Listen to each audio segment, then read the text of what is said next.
Meeting for July 23rd, 2018.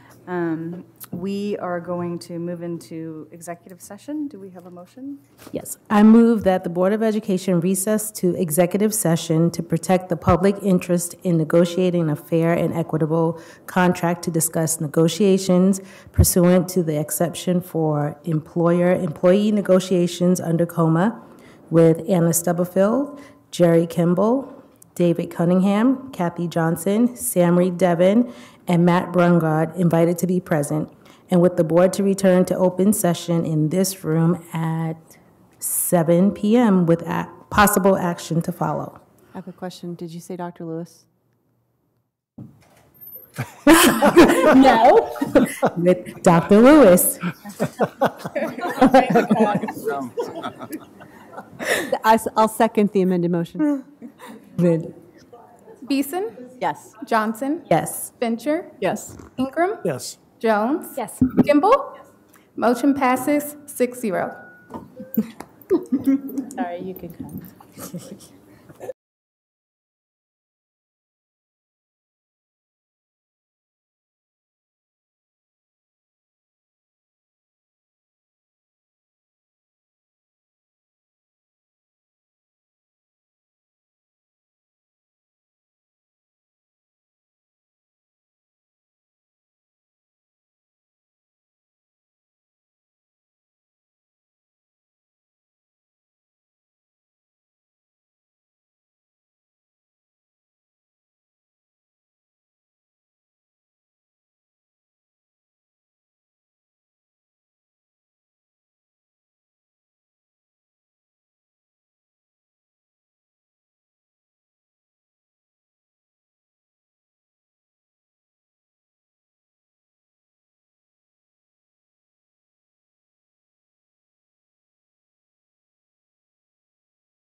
And I'm calling to order the regular meeting for July 23rd, 2008. And I need an approval of the agenda, but we do need to amend the agenda. I move we approve the agenda with the following amendment, that we add a special recognition after the one that's on the agenda currently for the LEA Classified Scholarship that will be presented by the LEA Communications Chair, Shane Hyman. Second. All those in favor? Aye. And so then we go to new business with our special recognition for Outstanding Citizen Award, presented by Anna Stubblefield, Deputy Superintendent.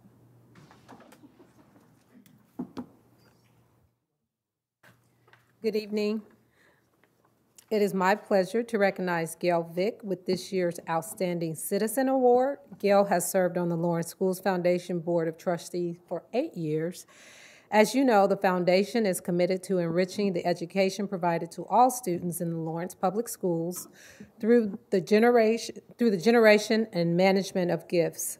The foundation promotes and enhances a strong relationship between our community and our schools, innovative teaching and learning opportunities, the recognition of teachers, and the development of staff, effective early childhood programs, and the recognition and encouragement of student achievement. Gail is an alumna of Lawrence High School and KU. She and her husband, Kevin, both grew up here in Lawrence, and their 3 now-adult children graduated from Lawrence Public Schools.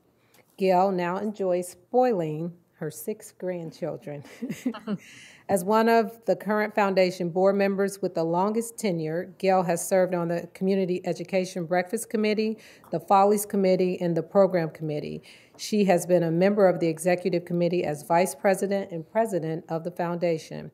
Gail is a big believer in the Foundation's tagline, "Everybody benefits from great public schools." She thinks that the most important way we can impact the world is to give every child a solid education. She thinks globally and acts locally. We certainly appreciate her unwavering support for our public schools and could not think of a more deserving recipient for this year's Outstanding Citizen Award. Thank you for your continued service, Gail. You make a difference.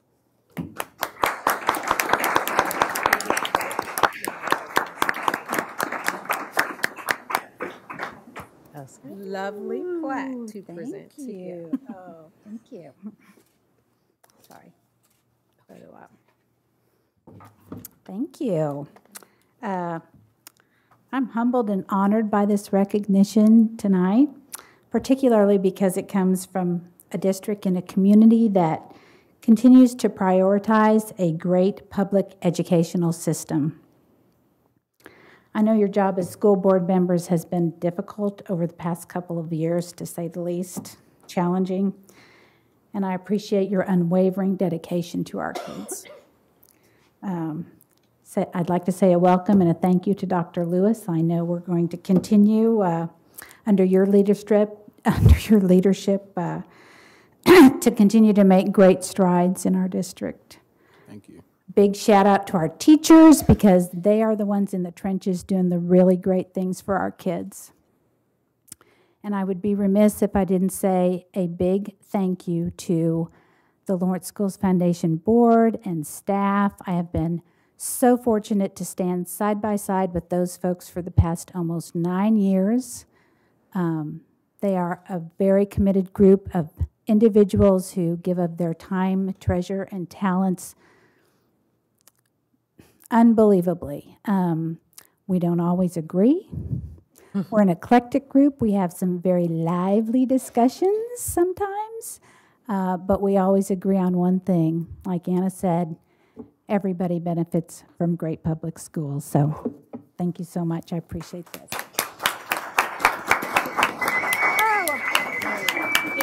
Oh, that's a...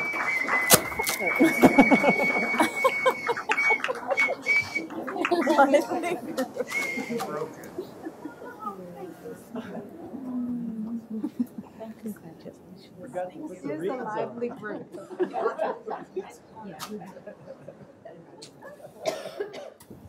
Or kazoos at school board meetings. Okay, and our next special recognition is for the LEA Classified Scholarship, and that will be presented by Communications Chair Shane Hyman.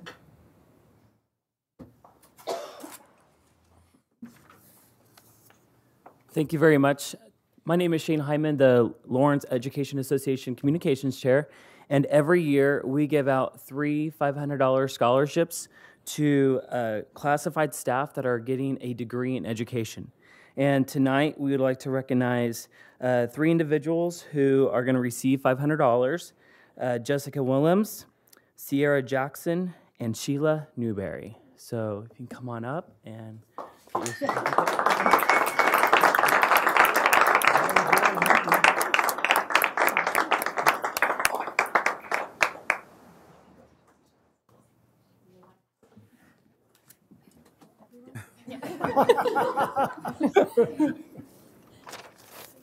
Congratulations, well done. Awesome job.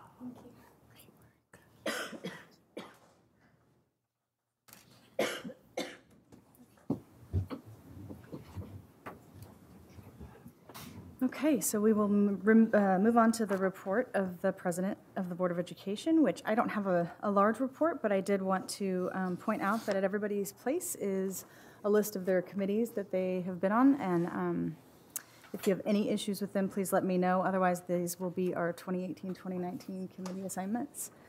And then I was going to point out also, this is the same list that tells which school site councils each board member will be on. Mm-hmm. So I wanted to just point out for you that these are the schools that we will represent, and so we'll talk about how to reach out to those principals and get everybody invited to meetings. Perfect.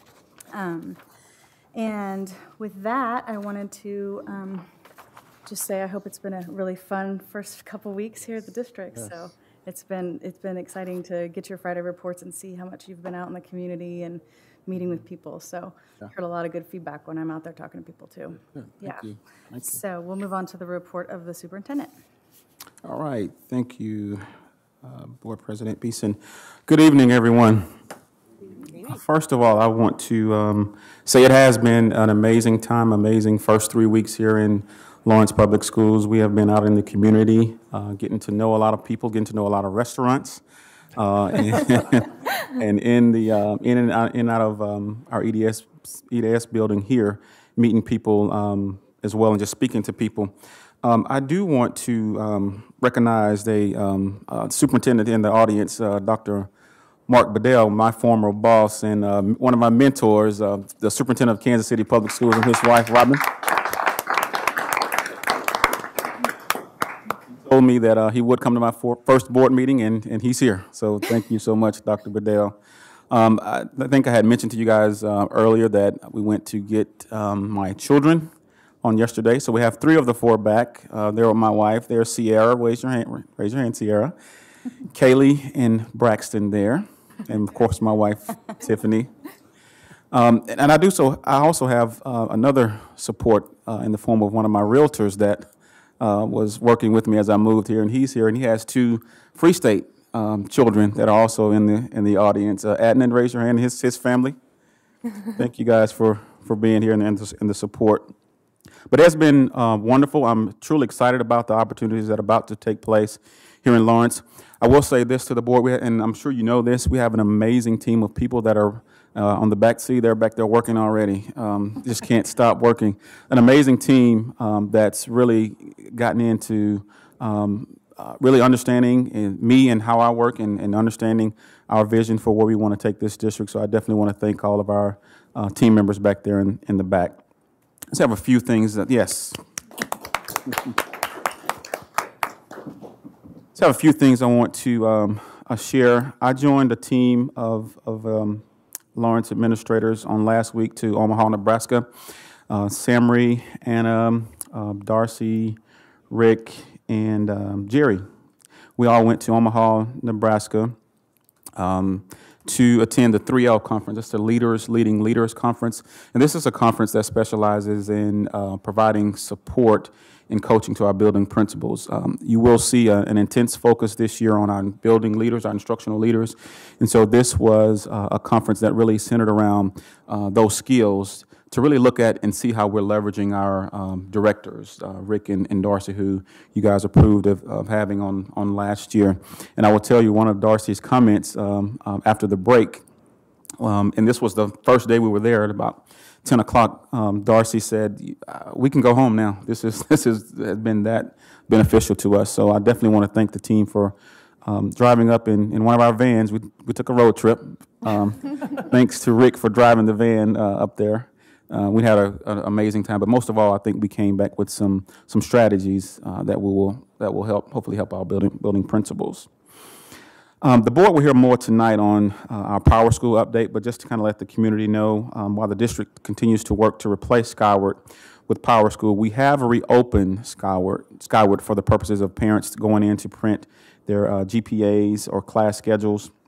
We will have Power School information ready to share with our parents in August. Power School is our new student information system. You'll get a report on that tonight. Work is progressing on our summer bond and capital projects. We anticipate moving into our new facilities and operations site on next week. I think many board members had an opportunity to take a tour of our new facilities and operations site. Our new warehouse is already there and up and running. This is for everyone. I want everyone to go and tell at least 5 people. We will host our classified job fair on tomorrow from 9 to 12 at our Human Resources office. We are looking for paraeducators, custodians, and food service personnel to join our team. So want to especially thank our HR team for getting this information out and getting this job fair planned. I do want to invite the public to our community safety fair from 9 a.m. to 1 p.m. on August the 11th in South Park. We'll have various community organizations that will provide back-to-school safety information and collect school supplies for donation to families. And we are about 3.5 weeks to the start of school. And I'm looking at the students' faces. Didn't seem too excited, but we're about 3.5 weeks out to the start of school. We are excited to welcome our staff back to school during our new staff and our new staff to the district on August the 1st. And I shared this with the board, but I want to share with the public as well. Prior to my start date of July 1, I spent about 18 days in schools and in communities and here in the central office and attending training. And I've learned a great deal about the passionate people that we have here in Lawrence, in this Lawrence community, that really rallies behind its school district. And so I'm super excited to continue this work. I do so, to that regard, I want to invite the public out to our website to take a look at my entry plan, and I want you guys to be a part of that. Specifically, there's 6 listening and learning sessions that I want you to be a part of, and you will find those dates on our website. I want to personally thank Julie Boyle for getting that information out. She sent it out on Twitter and it's on our Facebook page. But this is just an opportunity for me to hear from our community stakeholders in terms of what are some things that are going well in Lawrence, what are some things that we can leverage and improve upon, and most importantly, what would it take to make Lawrence the best school district in the country? And so that's what we want to move towards, and so that information will kind of serve the basis of our 5-year strategic plan. And so make sure you log onto our website. It's usd497.org/entry plan, and you can see those dates of those listening and learning sessions. Thank you. Okay, so we will move on to patron commentary. Do we have any tonight, Julie? Oh, okay, so board commentary. Yeah, Shannon. I have a couple things to share. I took advantage of the opportunity to go visit the new F&O facility in the warehouse, as it sounds like many of the board members did, and I'm just want to say I'm so excited at that this has finally become a reality for our district. It's something we've been talking about for quite a few years. It's something that will help our facilities and operations staff and our food service and other services staff really do their job in an environment that supports them fully, and I'm so excited that we're able to provide that facility for them and to support the essential work they do for our district.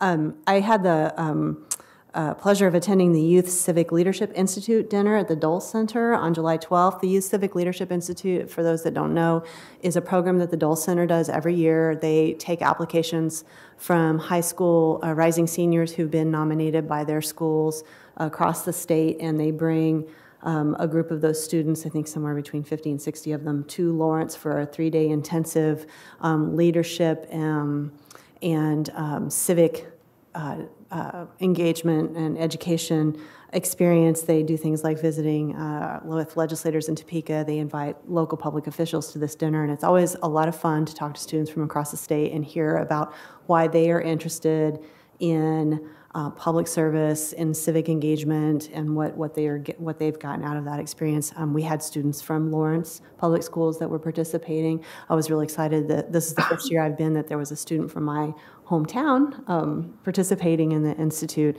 It's always a really great program. And finally, our policy committee has met twice in July. We met on July 9th and again on the 23rd.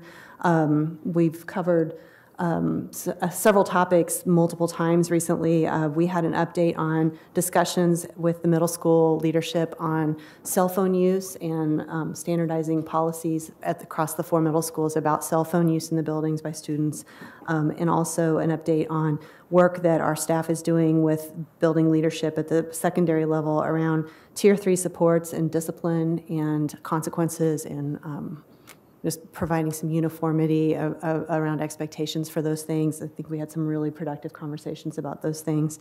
And then today our meeting focused a lot on, we have a set of policies that deal with donations and gifts to the district, staff, students, vendors, and we've been looking at those policies and making tweaks, making sure that they align with our fundraising policy that we approved earlier this year. So what else am I forgetting? That was pretty thorough. I will say that related to the cell phone policy, or not policy change, but to the cell phone usage policy, I guess is the right word, and then also looking at the discipline matrix for the Tier 3 incidents, we did ask to see a review of that at about semester time or maybe early in February to see how it's going. For some schools, the cell phone policy change won't be that different. And essentially what they have proposed is that you'll use cell phones before, after school, and at lunch. So not passing periods and not during class time to reduce the interference with instructional time. And so those policy, those things didn't require a policy change into board policy, but they did require some updating of building level policies and GAP, I guess what we would call GAP, our general administrative procedures, right? Yes, and I mean there were some great changes in terms of equity as it related to particularly consumption and possession of alcohol or drugs. There was a discrepancy there that Dr. Stubblefield pointed out, and we were able to adjust so that it's one is not more extreme than the other. And those will all be in place for this coming school year? Mm-hmm. Great. It'll be in the handbook. Any other board commentary? I'm a bit late, but wanted to thank the board for the nomination for vice president. I channeled into the meeting via FaceTime, but it was 11 o'clock, so I was halfway asleep. So thank you, and I look forward to working with Dr. Lewis and Jessica this next coming year. So thank you. And then I just have one other. I wanted to invite everyone. I think Shannon has hosted this as well, but Burton Ash is hosting. I'll be hosting another tour of the building and explanation of programming on Tuesday, August 7th at noon, and you're all invited to go if you haven't already gone. I'm assuming many of you have been there, but I just wanted to extend that invitation. Okay, before we get to consent agenda items, we have one more thing to do real quick that Dr. Lewis is going to do for us. I want to publicly wish Elise Proctor. She's getting married on Friday, and so we definitely want to publicly wish her well on her wedding that will take place on this Friday. So we have Elise Proctor here with us today. When she returns from Mexico, right, we will have Elise Donnell. So congratulations and best wishes. Thank you. Okay, we do need to amend our consent agenda item. Do I amend it and then approve it? Dave? Amend it. I move to amend it first. Okay, so I move that we amend the consent agenda to add the enclosure to purchase the MacBook power cords. And if that, so somebody has to Okay, second it. so I will second your motion to amend the agenda. And then we need to vote to approve that, right? Do we have to take roll on that amendment? Roll on this first. Okay, Beeson? yes. Johnson? Yes. Fincher? Yes. Ingram? Yes. Jones? Yes. Kimball? Yes. Motion passes 6-0.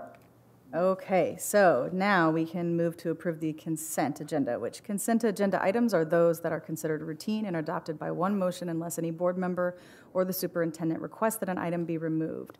The items removed are voted on separately. Do I have a motion? I move we approve the consent agenda as amended. I second. Beeson? Yes. Johnson? Yes. Fincher? Yes. Ingram? Yes. Jones? Yes. Kimball? Yes. Motion passes 6-0. Okay. Thank you. Thank you, Dave. Okay, so our first report tonight is a budget update with Kathy Johnson, our Executive Director of Finance.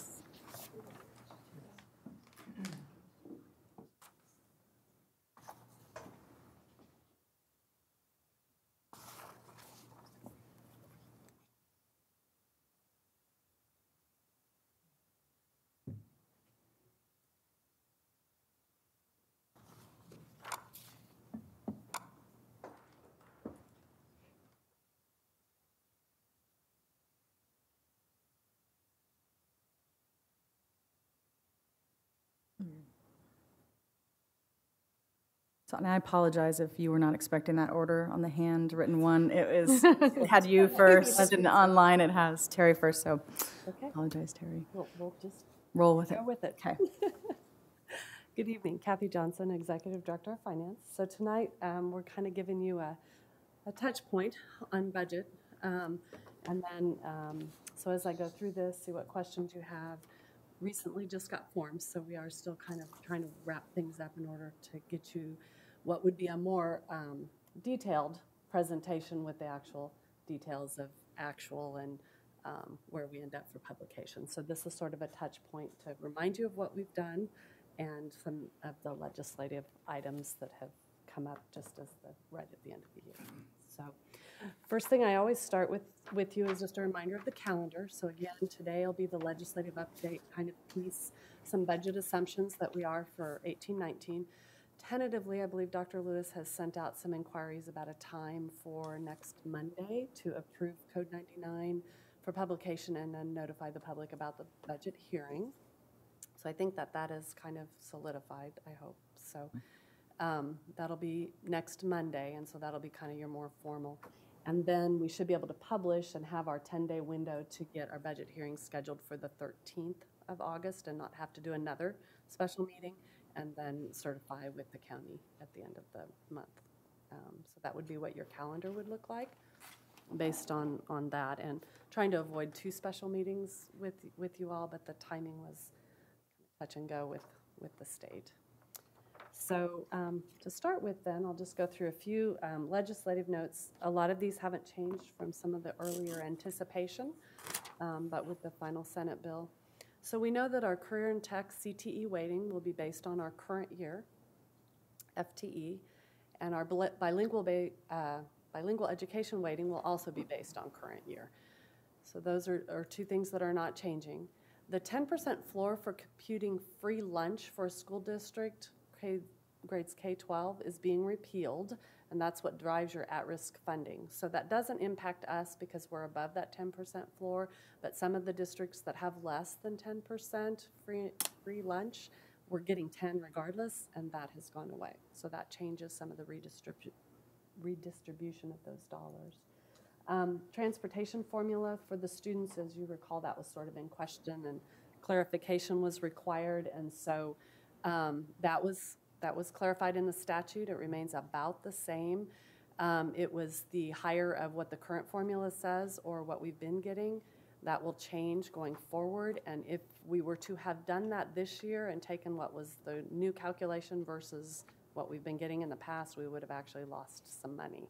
So I'm hoping that that actually works in our favor next year, so we were able to not lose some dollars this year as a result of that grandfather. Going forward, we'll see how that falls out with the formula. Special education, the state, there's $44 million being put into special education funding next year. Categorical aid for a teacher is going to go up to from $28,10 this year to $30,610. So that's a significant increase for special education, and that plays into some of our new funding. Just as a reminder on that, special education is not funded on students like the rest of our budget. It's funded on teacher, full-time equivalency of a teacher. So the categorical aid for a 1.0 teacher is projected to be $30,610 next year. For a para, we get 40% of that value. So a full-time para we would generate $12,244. And that's what when we say categorical aid, that's kind of what we're referring to, is that special education teacher state aid component.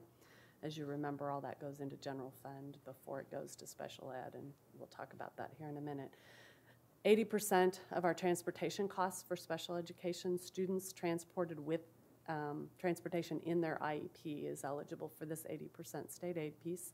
Catastrophic aid falls into there, and that's cost above the $50,000 is an excess cost in catastrophic aid, and then Medicaid replacement state aid.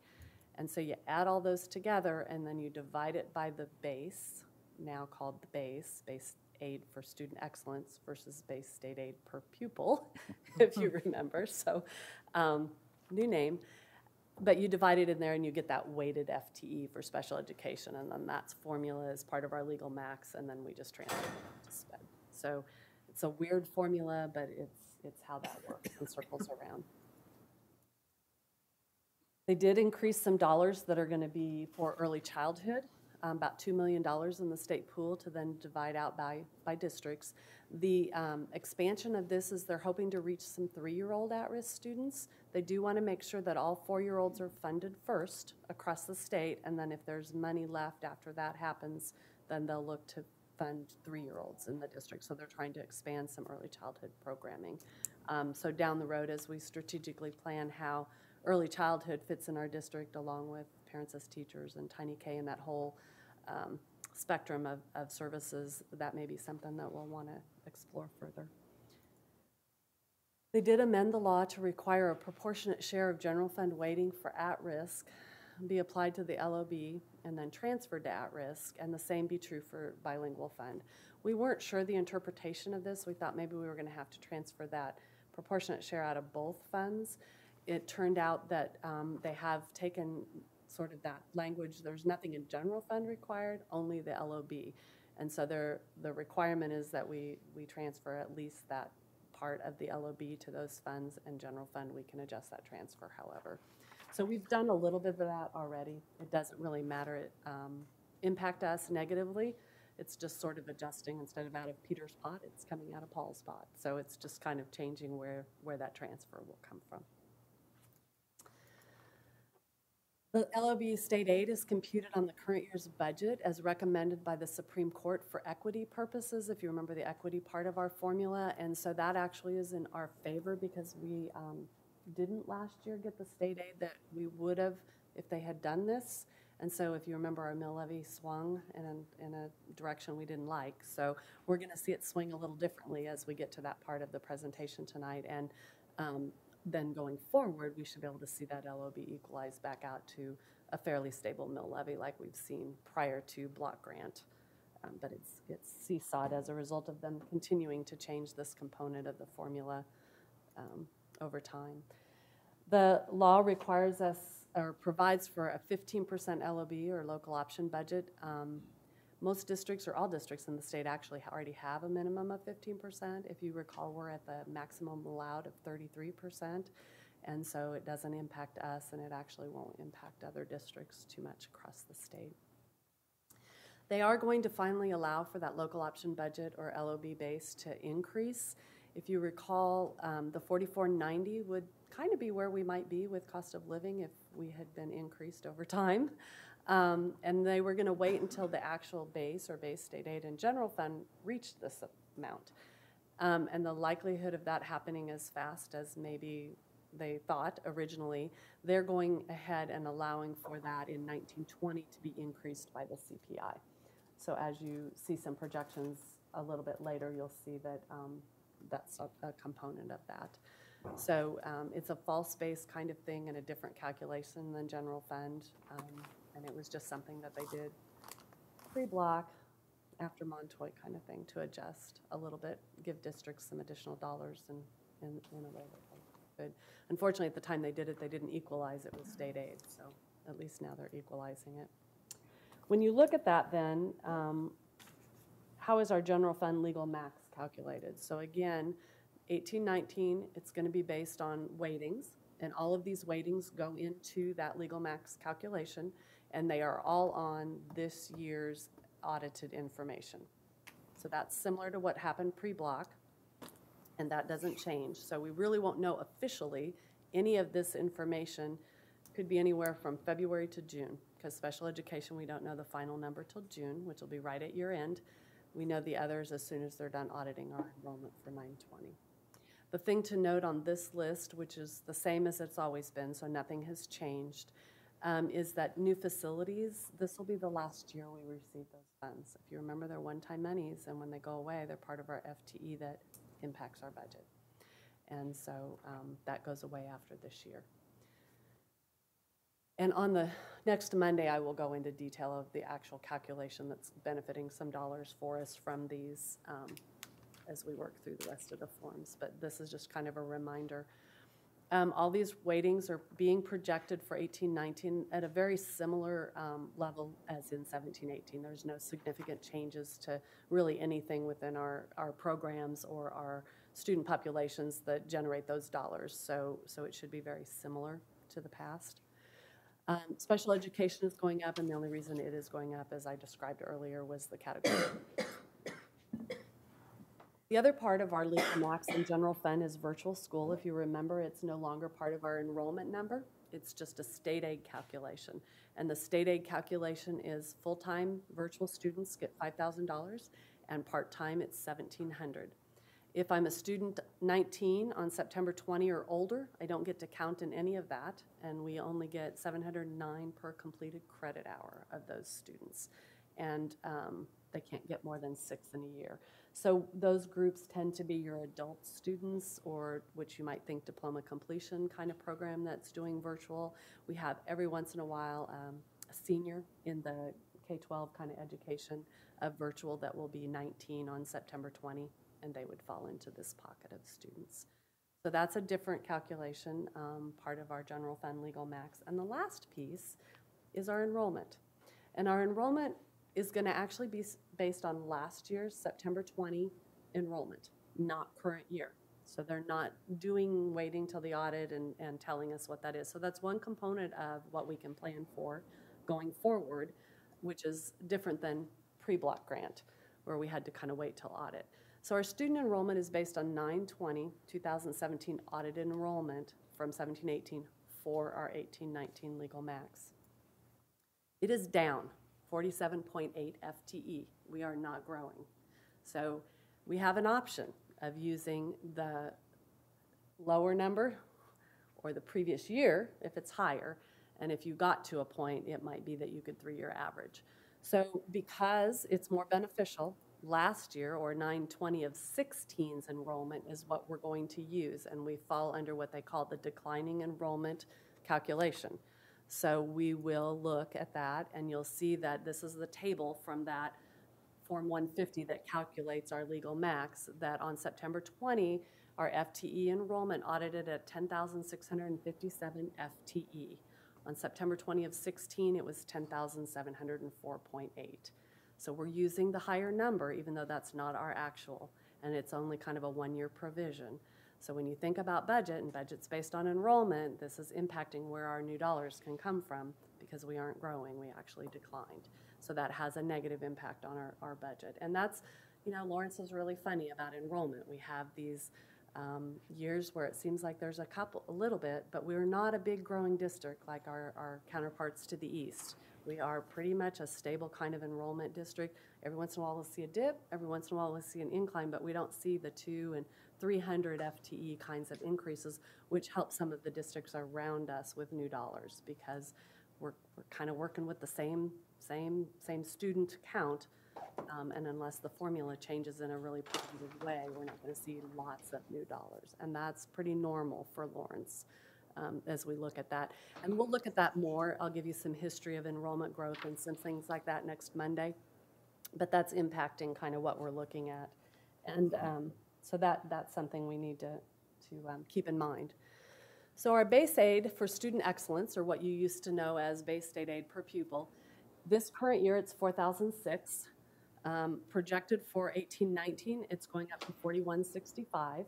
And then you'll see the projections in current law for the years going forward until you get to the CPI increase in 23-24.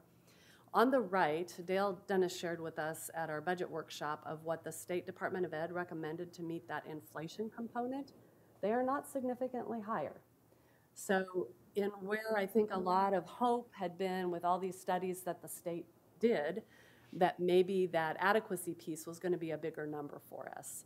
It doesn't appear to be the case, based on the June 30 ruling that the only thing really wrong with the formula is for them to deal with inflation, and then based on the recommendations that they're kind of floating out there, there's a little bit, but it's not significant. So that is also impacting, our planning and future planning, enrollment growth, and then where this is ending up kind of drives those future projections and things that we need to keep in mind. Just to point out, a kind of interesting fact is if in 2008-09 was our base state aid per pupil was $4,400. So it doesn't really look like we're going to get there till about 2021. So where it was in 08-09 at $4,400, although there's some other components of the formula that have changed, you can see that we're still playing catch up a little bit as to what happened out of Montoy, between block and going forward. So that's kind of an important component to see. Now, if we get the inflation component, then 4,400 is 1920, I guess. So something to kind of denote. So the next part of what we have to keep in mind as we look at what we have and what we don't have is, as you recall, during the deficit or during the block grant, we elected to spend some of our unencumbered cash balances down, some of our reserves down, in order to not have to make cuts or not give raises during that very flat budget period. And so that's basically deficit spending. And when you think about the deficit spending, and what I'm giving you is just what I've been able to preliminarily look at. So next Monday will be fine-tuned and what we're going to actually publish with. I don't expect significant changes, but just keeping in mind that I always have to put my little waiver qualifier in there. So deficit spending is the amount by which spending exceeds revenue over a particular period of time. You've got revenue, you've got expenditures, and if your expenditures exceed revenue, you've deficit spent. And when you do that against dollars that can't be replenished, they're one-time monies. So that's important to keep in mind, because as we've not had new funding, we've not been able to replenish any of our reserves. On June 30, 2018, when I ran my general fund trial balance of cash and budget, we showed deficit spending of before any adjustments to try to deal with that, because I can't have a negative in my budget. When I get ready to file, it has to be zero, is 2.974460. If you recall, during the budget planning, I tried to use about 2.8, so it was pretty close to target, pretty close to where I was kind of expecting, and so that's where we are. My intent to deal with the deficit spending at year end is to do the following. We'll take about $1,634,492 out of healthcare reserve, which we've done the last couple of years, and you'll see the trend of what's happened to those reserves. Basically, that covers 2 months of premium costs. I would recommend, based on what you're seeing when you see that chart, that we don't go much lower than that, because we've depleted it. We are using our 403B forfeitures whenever we get those, and those are where, if you recall, we kind of have a vesting schedule with our employer 403B, in which you're here 1 year, you've got the 20% vesting, and then 40, 60, 80. So over a 5-year period, you would be fully vested. Well, when people leave, those are forfeited, those unvested parts, And so we're able to use those forfeitures to help cover some contributions, employer contributions. So that kind of reimburses back to our budget. And that runs about 241. Our work comp, we're taking some of those reserves down as far as we can legally, and we've very slowly done that because we're obligated for any work comp claims that might have permanent and ongoing medical claims against us or things like that. So we have a very actuarial calculation we have to get to. But we can use some of those. So instead of charging the budgets for work comp insurance premiums, we're keeping those back in the general fund and only using reserves right now for that. So in essence, there's zero revenue in those work comp funds, but all the claims are coming out. And then the rest means, unless I can come up with some other things as I look at budget this week, would come out of contingency reserve. So right now, if I were to do just this and the balance had to come out of contingency, it looks to be about $925,000 to make that zero. So looking at that then, I'm going to show you our history of deficit spending. So I'm going to go back to 7/1 of 14-15 school year, which was pre-block, and when they really started looking at us and saying, you know, we're either going to sweep your reserves or we're going to do something with it. These are not 100% of our funds. These are the funds, though, that I have any flexibility to work with general fund. So example, bond and interest, I can't do anything with the cash balance and bond and interest. It has to pay our principal and interest, which is like your home mortgage. So we're obligated in certain funds to use them only for that purpose. I can't be flexible with transfers. Transfers are where general fund can transfer to those funds, or the expenditures can kind of swing. So you're looking at bilingual, your vocational or college and career and tech, K-12, at-risk, virtual professional development, special education, contingency summer. The special reserve is where our health and work comp, because they're combined in that fund for purposes of showing you what the health reserve, which is for health premiums, work comp for work comp, they're different in how we can use those funds. So in the maroon, I have just in a memo referenced, showed you what the breakdown is of that total. And so you can see that we immediately had to deal with block grant year, the deficit, you know, the zeroed these out. And these are ones you would go to last, because those are ones you have to really be careful with for cash flow purposes. Make sure you don't legally get yourself into a pickle for other things. And so, and then holding out on contingency reserve, because that assists with cash flow. And also then we weren't sure if the state was going to give us money. So we were holding out to make sure we could meet payroll. So as you can see then, we've spent down to zero. This was a timing kind of blip in the way that we got some money from the state. But you can see that special education has gone down. I think I shared with you in the last couple of years, getting much below this mark creates a cash flow issue, because we don't get our state aid payment, the first one, for special education till about October. So I'm relying on general fund, and I'm relying on our local option budget to transfer to that fund. So there's a cash flow period that's really critical, and if we don't have cash to have that cash flow, because taxes don't come in, new revenues in my local option budget don't come in until December, that cash balance has to get me there. So there's a lot of cash balance that might look high on July 1 that are totally depleted by December until we can get that tax revenue in. So some of those balances is a timing piece, but that's part of what we have to consider when we think how low is low enough, because we're going to run into that pickle. So special education is about where we would keep it. Any flexibility in there becomes a little bit scary. The at-risk 4-year-old program, we've depleted some of those funds. Again, we may get some more state aid as we go forward, but what we don't fund for the state aid waiting ends up being donations, things like that. Contingency reserve, you will see as I take that 952 out potentially, and what we might have spent already, we're down. And I'm going to share a slide of some history on contingency reserve in a little bit. Our payroll, just for a month, is over $5 million. So, you know, we truly got into a pickle. Summer school, we've depleted. I guess I left pennies here, I apologize, but we've kind of had an opportunity to transfer out of this into general fund, and then we've maintained, again, that summer school. Here's where our health reserves, when we decided we would use the increase, we would use this fund to help offset increases, help offset any of those kinds of insurance costs in the general fund. We've done that, but we've depleted it down because that's an ongoing cost. So if you're not replenishing that fund, that ongoing savings disappears. You don't have it. So we're down, and I would say you don't want to go much further than that. You've got some 18-month tails. You've got some different things that you know, you have new people that start mid-year. We need to cover their premiums. There's just some different things. This is funded through general fund. So it's kind of a transfer from there to cover premiums. So again, that reserve it's not getting replenished. And so that's one to be concerned with. And work comp, the only thing we can adjust for is work comp, and you can see that we've done that as it's gradually going down as well. Over time, you can see what our cash balance decrease has been each year. You could add it all up if you wanted to and get a cumulative number. I didn't do that, but we were very healthy here. We're getting to a point where it's getting to be a concern for us. And I have mentioned in the past, and I'll say it again, we knew this cliff was coming. I think there's always hope that the state would do more, and they didn't. And so it's a concern that we've got to do something because you can't keep putting it off. So I don't want us upside down on our car loan. And we're getting to that point where it's feeling like we're upside down on that car loan, and how do we get out of it? So that's something to be to look for. So this is our contingency reserve, just looking at it again, kind of in just that little snippet.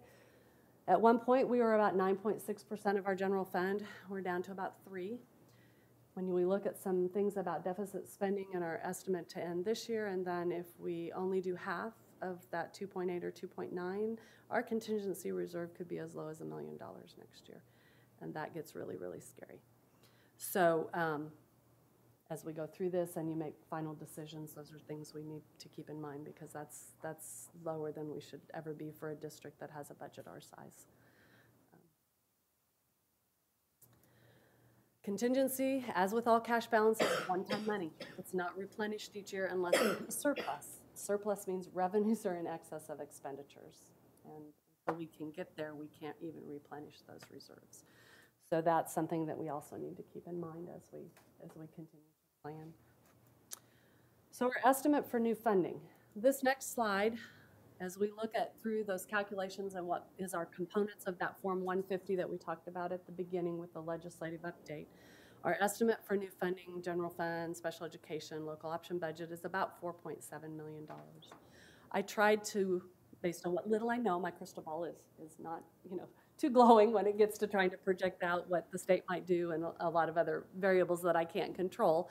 But based on what I know for current law, and if we were to grow 88 FTE, which was a projection that I was shared, that would be our new money based on not the inflation-based base amount, but just what's in current law. That's what your new money would be in 1920, and that's what your new money would be in 2021 with another 50 growth. And so we're getting back into that norm. Our budget's based on growth and enrollment. And so those are two components that, if you remember, we declined in enrollment. So the 88 is not added to the declining enrollment number. It's added to the loss of 47.8, and then you get 88 on top, and then you get what's your new number. So we're also losing after 1819 63 FTE because of new facility weighting. So when you add all that together, we actually are going to show a drop of FTE for budget purposes in 1920. So that's where we're just not growing, and we've got some kind of tail end of some little things that are happening that's impacting where we're going to get. And special education funding can increase. I estimated about 200 with a 5 FTE. The thing to remember with this, though, too, is remember I added it all up, and then you divide it by the base, and that's your weighting. So if my dollars don't increase too significantly, my base goes up, then my weighting is smaller, which means my total legal max is smaller, so 33% of that could be smaller. Does that kind of make sense? So it's a domino of how all of that works, because they launder special education through the general fund. I did try to predict what a 2% CPI would be to the LOB in the calculation.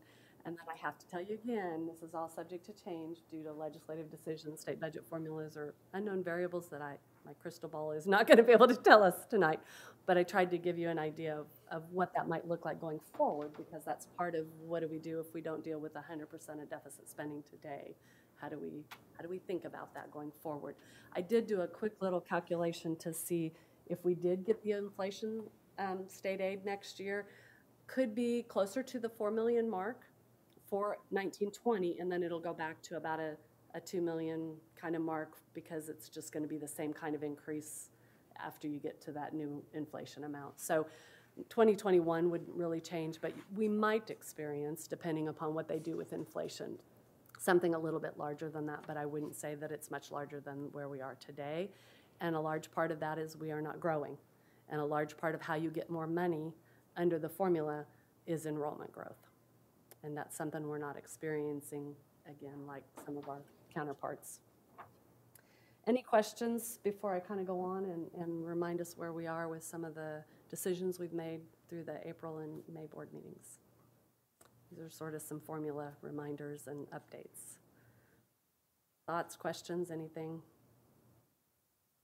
Is the virtual aid per student, full-time student, 5,000, remind me, has it changed from last year before? It's been constant, even through kind of block grant, it was constant. The only thing that changed is part-time went down. So during the block grant, It was closer to 44,000 some odd. It was slightly less than the 5, and then they dropped it clear to 1,700 at some point during the block grant. And so it has retained itself kind of there.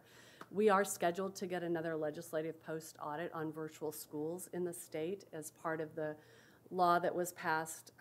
There's a lot of post-legislative audits happening. We're currently in a special education one. We were part of that lucky group. And so we'll probably also be with the virtual just because we have a larger program than a lot across the state. So what will come out of that may change that amount, it may not, and we won't know that till it happens. I see that is really our only opportunity for growth. Possibly, unless we somehow figure out maybe what's not happening in our brick and mortar and where that happens. Because if they're virtual and we pull them in brick and mortar, we didn't really change a whole lot for ourselves. It'd be extra kids out there. Yeah, you're right. So, but I don't know if across the state that has sort of reached a virtual across the state. I don't know because I don't know that. I don't know what other districts are experiencing. I don't know if we've kind of hit that saturation point, I guess is what I'm looking for on that world. But that's, you're right. That's.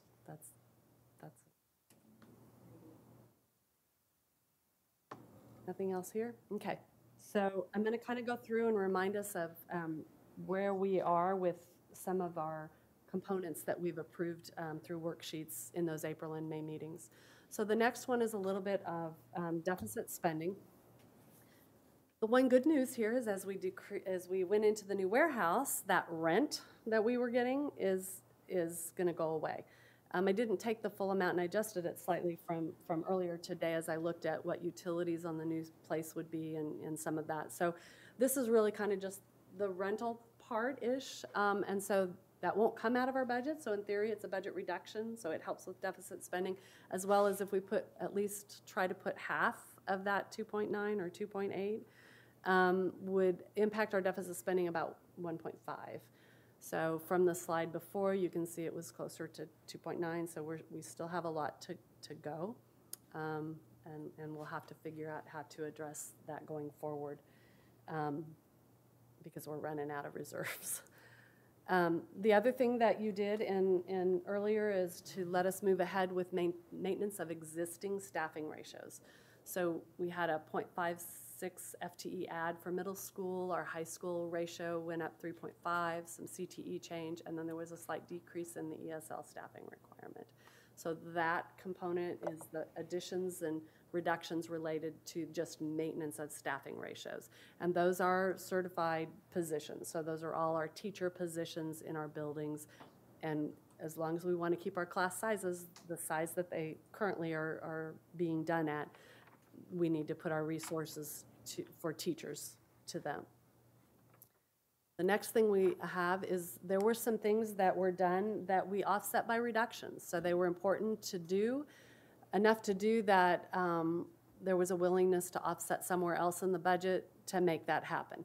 So elementary guidance counselors was a 3.0 add, and elementary contingency was reduced to make sure that we would get 1.0 guidance counselor in all of our elementary buildings. That changed our contingency pool from 10 to 7. So that leaves 7 FTE in the elementary to deal with hotspots as we looked through that. Avid section at 7th grade, 0.4, and the middle school secondary agreed to use contingency to offset that. The high school general fund social workers, 2.0, they chose to use more of their secondary contingency to offset that. And then we have a deaf, hard of hearing teacher that we really needed, and so with the categorical aid we'll get for that, special education will offset the difference in that, and so there's a net effect of the budget 0, but they'll do it through Medicaid funding or Medicaid reimbursement funding. The same thing with an audiologist. And then there's the maroon here is sort of an add since our last discussion of this particular section of the list, and that's looking at an integration tech specialist that would come from one of our federal grants. So it wouldn't impact our budget for dollars, but would give us an half FTE to help kind of deal with that in the buildings. That's that section. And then we did some staffing restructure. And so these were kind of some restructure things. Really, the net effect at the bottom is 0 with just teeny slight savings. The things in maroon are some things that weren't on the original list but have happened, and so they need to be captured in here. The director of curriculum was actually adjusted to be 0.75 instead of 0.65 based on some needs. And you can see sort of the pluses and minuses to the budget as we go through, and then as we finalized some contracts at the end, those dollars are part of that add and subtract. The other thing that we did is we had to address things that were added mid-year in 17-18, and there wasn't a budget to them. So if we want to keep them going, instead of deficit spending, we need to add them as ongoing costs in future budget. And so that's what we have done on this slide. So you have some elementary PE specials, a nurse facilitator was added back into the budget, a curriculum specialist was hired mid-year. Instead of using the increase of nursing contracting services, hiring an additional nurse will offset that. And then we had some, 4 middle schools had some tech team supplemental assignments we had approved 1 year, but if we wanted to continue them as ongoing, they needed to be added into the big picture. And so again, those are all things, well, the majority of those things are all things that are happening in the buildings, again, direct with students. And then we approved, or the board approved on May 14th, 5 FTE that are certified positions, 2 intervention specialists for the middle school, that gives a half FTE at each middle school, and 3 special education teachers that'll be offset by some categorical aids, so the whole cost we'll get some categorical aids. So that will be the net change of that. When I add all of that up into a little summary, the last one, sorry, is staffing compensation, which we're still discussing, but fringe benefits has been approved on that as an earlier. So then if I add all that up and I take our new funding, which is our 4.7, and all those budget reductions or things that gives us revenues or things to deal with of about 5.7. These are all things that we've decided or talked about up to this point as adds or increasing dollars of spending in our fund. And so that gives us authority available at this point of $1.8 million. Does that kind of make sense based on what we talked through? I don't really think there's a whole lot of new. That's very similar to what we've been sharing through the April board meetings and the May board meetings. So it's just a reminder of where you are going forward. And we'll talk a little bit about, then there were some additional things kind of, I'm going to talk about assessed valuation first, and then I'm going to circle back around on that. So assessed valuation went up. So the impact of that to us will be good. We'll get some new state aid and LOB. That will be good. And so initially projections going forward, it's about a 3.5% increase, is a decrease. So there's some good news there, guys. Even though it doesn't really help us with new money, there is some good news there. And this may change a little bit before we have to actually do anything on publication.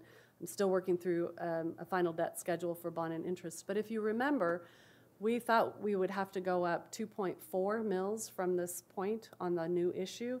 We went up last year a little bit, and then a little bit potentially this year, but the cumulative is not 2.4, as we originally thought that we might have to do with that bond issue. So that's a big plus.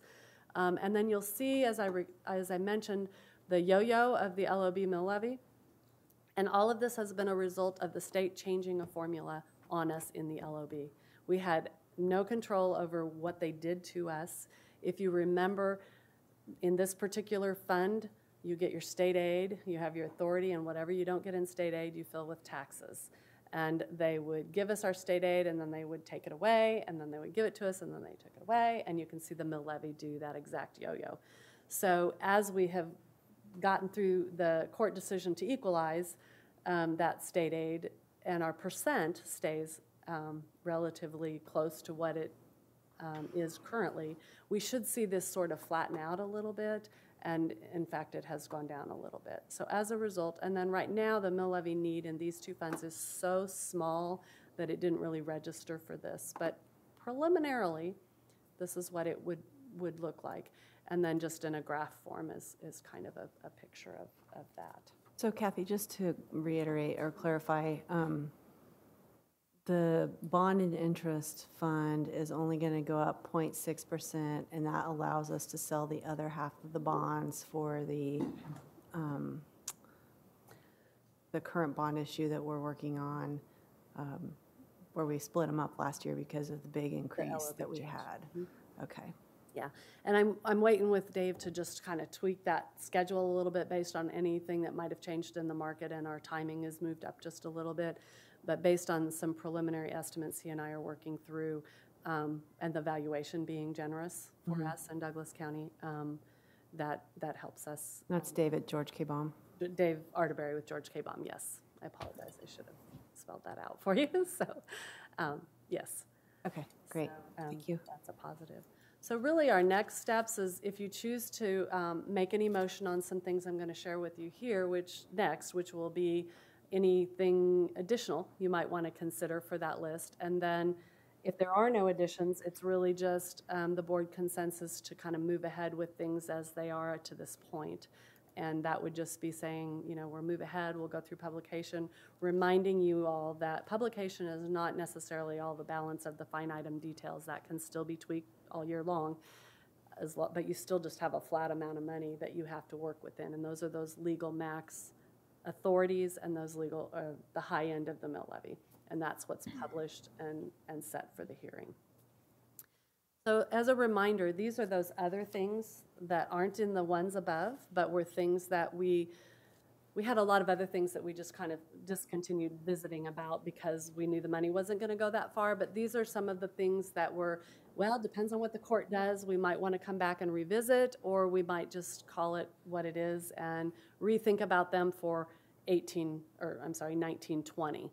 The one at the bottom is highlighted in maroon, and the reason that I have done that is facilities has taken some of that contract out of their own budget, and then we realized a new state aid grant for safety and security, and so we're going to be able to help with that Alice training through that state aid grant with some match through capital outlay, and so it really was kind of a bonus for us to be able to deal with. The timing was really good for the safety and security needs. And so really, unless there's something on this particular list that the board would want to make a motion to reinstate or do at this time, the only thing that I would need from you is questions that I can hopefully try to answer, and additional information you want to make sure that I include on Monday that would give you some more details about what we've talked about, and just kind of consensus to, yeah, this is where we are, and we'll move ahead, and we can discuss further before you approve it for publication on Monday.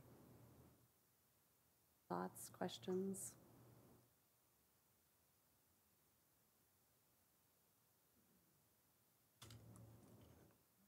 I guess not really a question, but just a reaction.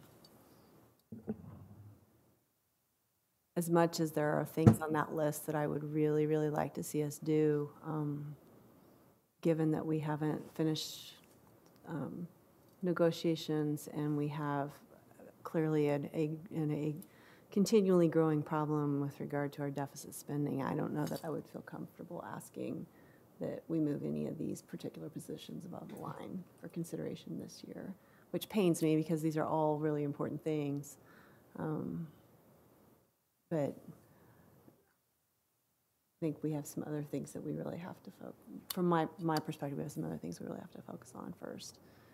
I do want to say thank you to the staff that undertook getting the safety and security the grant. I know that total is what, about $168,000 that we're getting for a variety of things, and that it's really, I'm very excited that we were able to take advantage of that opportunity, so thank you.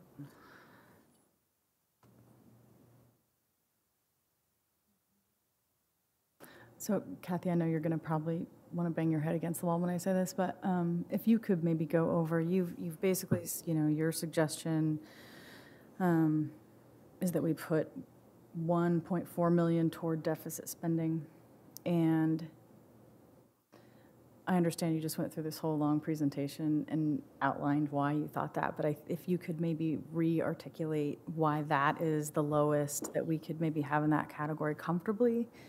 I know it would help me. I think it would be helpful for the community to understand why we couldn't do $1 million in that or $750,000 in that. So if you could talk through that just a little bit more.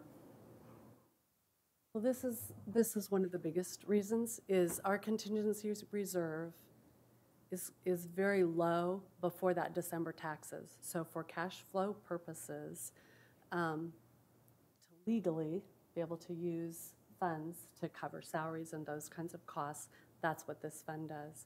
So once it's gone, it's not there for any other purpose, and we have spent it down as one time. It's like your savings account. So if your paycheck didn't happen, or maybe you got hurt and you didn't have a paycheck and you needed something to be covered in lieu of that paycheck, you wouldn't have money to do it when you let it get this low. So that is a concern for me. A district our size shouldn't have that low of a cash balance. The other concern is that we've used what we legitimately can use for various cash balances. And there is some dollars here, but to go any lower than this, you're really putting the district, it's our fiduciary responsibility to make sure that we're fiscally responsible and that we make sure that things are taken care of the way they need to, and that we're not scrambling to find money. And when we put ourselves in a position in which that's the case and we can't survive it, then we really have an issue. And so it's my responsibility to share with you where I feel like that cliff is, and I feel like that cliff probably was last year, but we are at that point where you can't keep scrambling back up the ledge if you've dropped the rocks off the side and it's spilling over the edge, and we're getting there, and it's uncomfortable to be there. Is it also? And know that there's not a guarantee of funding to be able to bring us out of it. There's also a cash flow issue when it comes to December. And I mean, we need that amount of money to be able to make payroll, and that's cash flow. That is a responsibility that we have to have that cushion in, because we don't get paid until December. Mm-hmm. Our tax December 20th. Yeah, we get it December 20, which is unique for Douglas County. Mm-hmm. Most districts don't get it till January. Yeah. So we actually are getting it a 10% advance to your January, which has saved us a number of times. So we've got to have that money in to make payroll before we get paid by. It's ideal. Yeah, we can't borrow that. It's ideal. Yeah, Shannon. I've already spoken to you. I just was wondering if you could clarify one other point, because there's the fiduciary responsibility and the ethical considerations of making sure that the district is safe there for the boards, and one of our primary roles being good stewards of that money. I have heard, and I want to understand this piece, that there are some legal ramifications. There's conversations about where we can legally deficit spend. Do you know? Can you articulate that? I'm not aware of where we can legally deficit spend because federal funds is a reimbursement basis. Okay. So you can deficit spend and then ask for the reimbursement for federal. Mm-hmm. And in fact, federal would say you can't earn interest, therefore you shouldn't have balances. Okay. You spend them within a 3-day window. That is about the only place I know legally that you can deficit spend in the state of Kansas. We're a balanced budget state, not like California and some of the others where they can end their year in the red. Kansas is not that kind of a state. And so there is a problem with that. The other thing that I will tell you, we may get through this next Moody's rating. Hopefully they do it before they see this. So because Moody's is going to look at several funds to see where we are with cash balance for our bond rating. And our bond rating is based on, and they look at, where are your cash reserves? You need to have cash reserves. They know that Kansas finances has been sticky.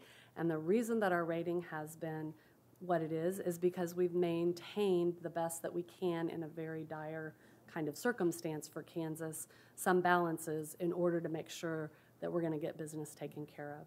They look at our contingency, they look at our special education, they look at our capital outlay as the three primary places that they want to see balances. We have one more Moody's rating coming up in this 18 issue before we sell it. And so they'll see our balances go down and they will say, what's your plan? How are you going to take care of this? Because deficit spending means, are you going to be able to take care of your bills a year from now? Is this going to continue? Do you have a plan to make it come up? Those are all things that they ask us in our Moody's rating call. And we have to be able to honestly answer those. And that is something that we have to deal with. And so that's another reason that school districts try to maintain balances that are not zero in everything across the board. And that they're looking for us to make sure that we're making fiscally sound decisions. Thank you. That was very helpful. Okay, Kathy, can you flip back to the slide with the contingency reserve numbers on it, that first one that you were, okay. So the estimates that are up there, the 7/1/2018 estimate of contingency reserve, is that assuming that we spend the 952 that okay, so that's what about the estimate for 19? Is that assuming that we make the 1.4 million commitment that we've talked about? That's the other half of the 1.4 that you didn't take care of. Okay. That's why it's going down, because we're at 2.8, 2.9. Okay. So it's going down about 1.4. So if we that we aren't addressing this year. I was going to say, if we do the 1.4 million toward deficit spending out of this year's money, assuming you're doing that. That's where we end up.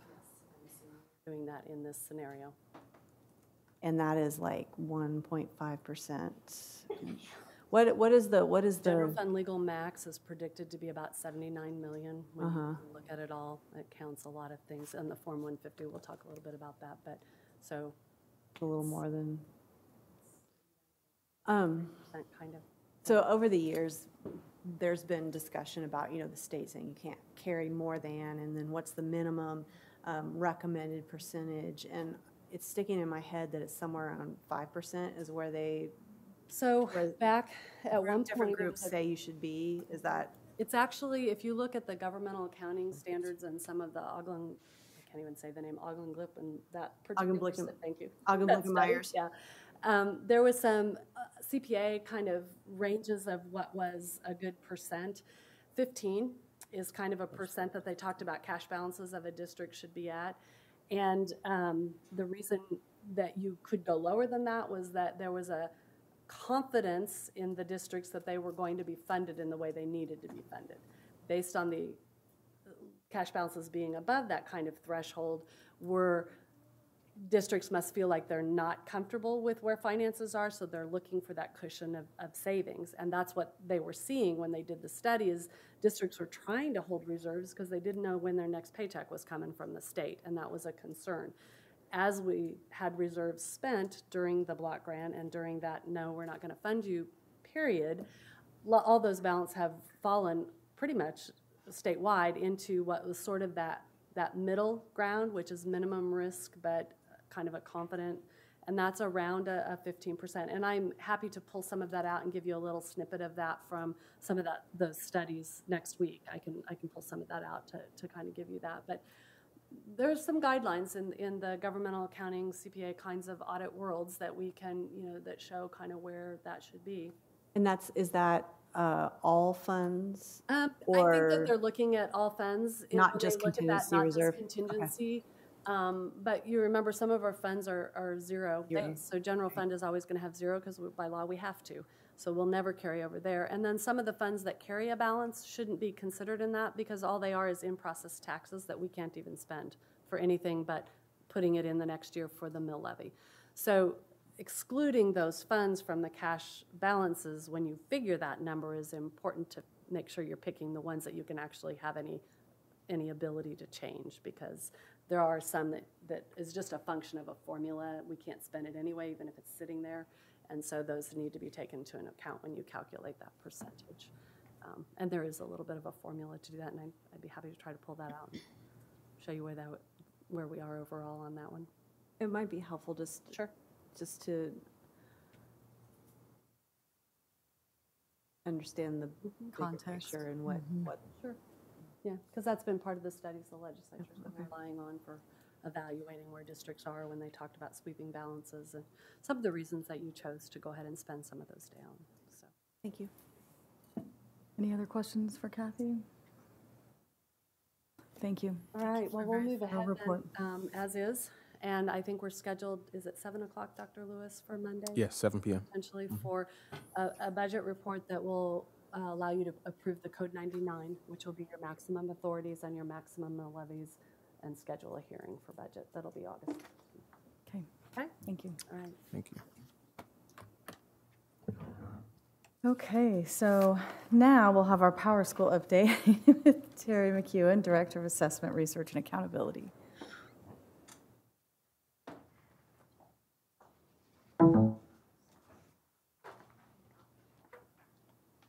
Terry's going to be joined by Christian Wondra, who's also been working feverishly on our Power School rollout. So welcome, Christian.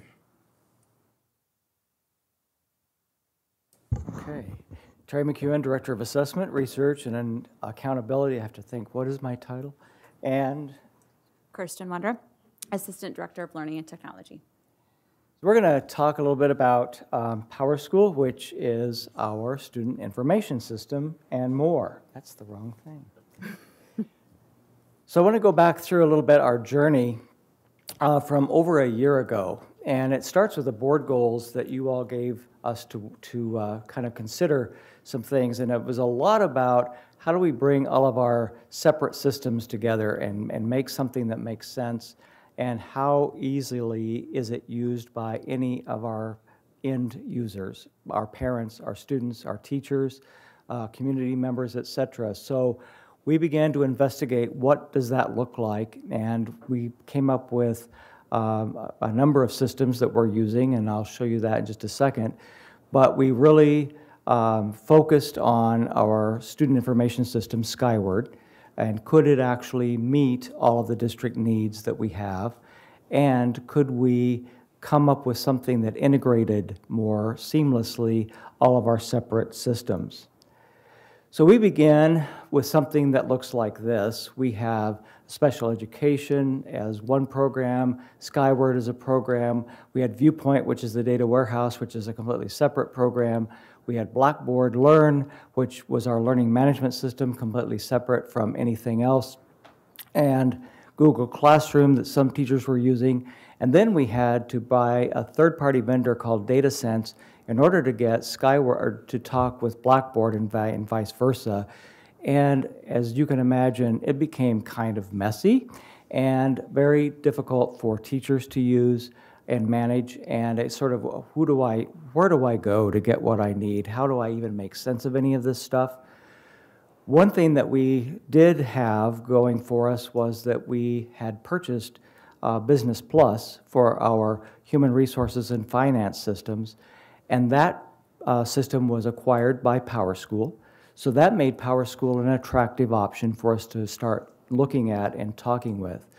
We gave Skyward the opportunity to present us a more unified system, and they were unable to really to give us much more than what we already have. And so last fall, you all approved the purchase of Power School, which brings us to this one unified system. It is bringing together the business functions, special education, grade books, assessments, behavior management for teachers, the learning management system for teachers. It is mobile friendly, helps us personalize learning, and we have a registration module as well. So this is a fully integrated, unified system that is now called PowerSchool. What does it provide? It's giving us our student information system, the student demographics, family information, et cetera, that Skyward gave us. It also has unified classroom, which is the teacher view. The teacher view is much more user-friendly than Skyward. When the teacher pulls up their class, they can see, first of all, it's calendar-based. Then they can take attendance. They can see the pictures of every student in their class. It's very easy then to manage their system that way. It also contains a learning management system within Unified Classroom, which is replacing Blackboard. The great thing about this learning management system is that it is much more robust and user-friendly. It can be, it has a lot prettier options. Blackboard had several versions of beige and burgundy, whereas you can personalize the learning management system within PowerSchool to be more user-friendly to kindergartners and first graders than we could ever do with Blackboard. We also have a registration module that replaces the Skyward registration, and to date, we have registered about 1,201 new students through this system. People are remarking that it's very easy, it's very intuitive, and that they're liking it a whole lot as they are registering new families. We also can enroll continuing students. We had to do a lot of manual entry in Skyward. This helps us with that. We also have a special education and English language learner module. This replaces SEAS, which was our former special education module. Brand new, we have an assessment and accountability piece. There are test question banks located within this assessment piece that allows teachers to pick questions that are aligned to the standards. They can create tests. Some can be automatically graded. And that's something that we've never had before, which is very exciting. And then a data warehouse that's integrated within the system, replacing Viewpoint, which was semi-accurate sometimes. We had some demographic issues with Viewpoint because it was pointed to incorrect places in Skyward. We won't have that problem anymore because the data warehouse is part of the system. So as you can imagine, building something that's this integrated and has all these parts is a lot of work. And so we, after you all approved this purchase back in September, we went to work starting in October. And we started building the back-end structures in order to make a system that would actually function the way we want it to.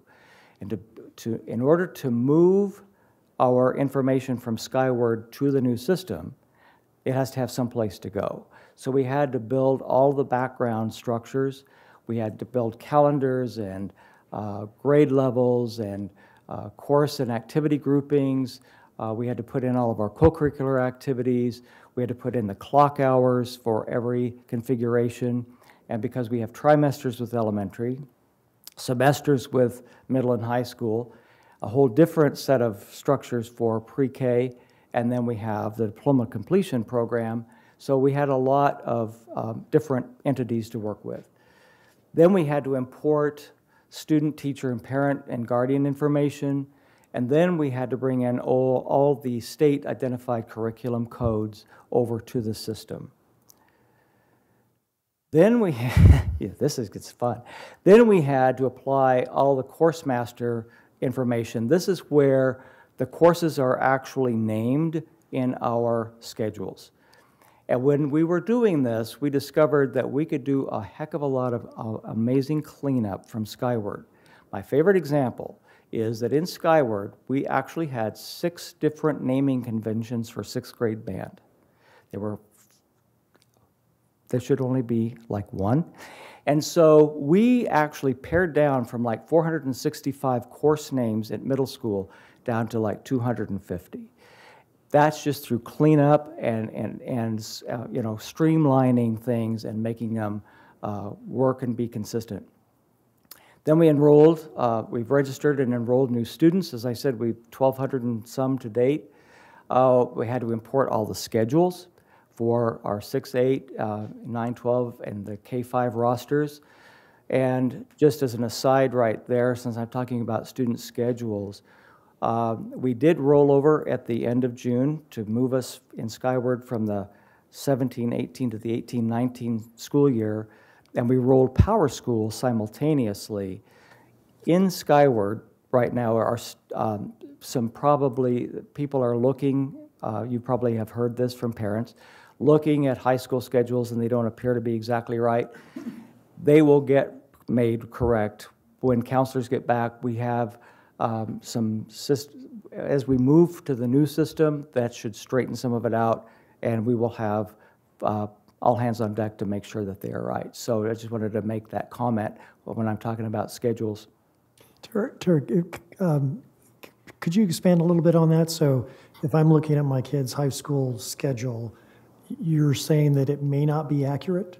It may be accurate, and it may not be. It depends. Every year during rollover, some things will change within the schedule. Teacher changes, there's a new teacher hired, somebody leaves the district, a period has to be adjusted here and there. So there's always going to be tweaks to everybody's schedule, no matter what. Even in the best of worlds, what we scheduled in May isn't always necessarily what winds up happening in July and August.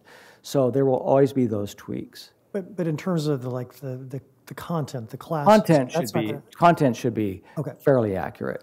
Is there less chance of? I know there's a big line at both high schools where students have 2 third hours and no second or first hour. Or, you know, is that a Skyward problem, or is this this? It's a master scheduling compared to the reality of when kids select classes, and then balancing things out and making those tweaks. And Kirsten's going to talk a little more about what we're going to work with counselors on and administrators moving forward as we move to a new system within Power School called Power Scheduler, where we can build a more comprehensive and more accurate master schedule that will help us avoid these things. Right now, as we make this switch, we're sort of moving what is in Skyward to the new system. Then we can learn how to build a better master schedule in the new system, and that'll help straighten some of that out. So then we moved information for English language learners, students with Section 504s or individual education plans over. And then starting in February, we began doing some training with stakeholder groups. And Kirsten, again, will tell us more about training. As you can imagine, there have been some challenges, right? Before we jump into them, can we back up to, I have a 504 question. Sure. When students transfer from one school to the next, so they move from the elementary level to the middle school or from the middle school to the high school level, is it now the case that the 504 will seamlessly transfer to the next building? Yes, I'm looking at Kevin for confirmation, but yes. Okay. So we are not without our challenges. Power School Unified Classroom, this whole integrated process, we are pioneers in many of these interrelated modules. And not only pioneers in Kansas, but pioneers nationally. We bought it all, and we're integrating it all, and so that's the great news. The great news is we're the pioneers, we're kind of on the front line. The bad news is we're the pioneers, we're kind of on the front line.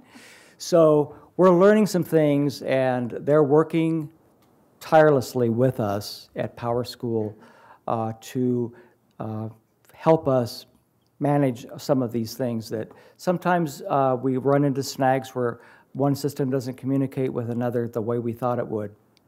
We have standing meeting every Friday with our Power School project managers, and we have an amazing Power School team on site here. And so we, just as an example, last Friday we spent 8 hours just meeting about things and working through things. So we are addressing the concerns and the challenges, but I don't want to be, I want to be transparent that there are challenges, and not everything is, always just Disneyland. We are also having, Power School has made some ongoing developments during implementation. When we started in October, we were at version 9.0, and they just today released version 12.0.2. So as they enhance the project, we get the enhancements, and then we just have to make them work with us. We're doing a lot of work in a short amount of implementation time, and we've had to redirect some resources in our IT department where we've taken daily tasks and moved them to other people so that we can have all hands on deck and full concentration on making this work. So we have scrambled to get the right people in the right places with the right expertise to get this job done. And then getting the must-know information to various stakeholder groups requires a lot of communication and a lot of planning. And Julie Boyle has been awesome to work with us on developing communication plans.